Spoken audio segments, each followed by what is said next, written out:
Hey guys, this is your girl Saida, the domestic handmaiden of distinction, coming again to you live and direct.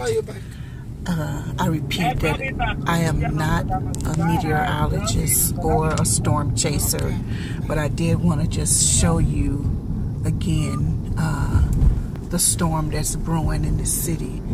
It's really not showing up as dark as it is. It is so dark.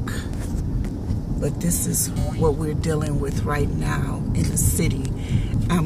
You know, I know we're going to make it home in enough time, but yeah, it's going to be a great storm. But my prayer is that it's not muggy afterward, but that it is, you know, it cools down. We've been having a lot of heat waves here in my village for the last, this past week, as a matter of fact.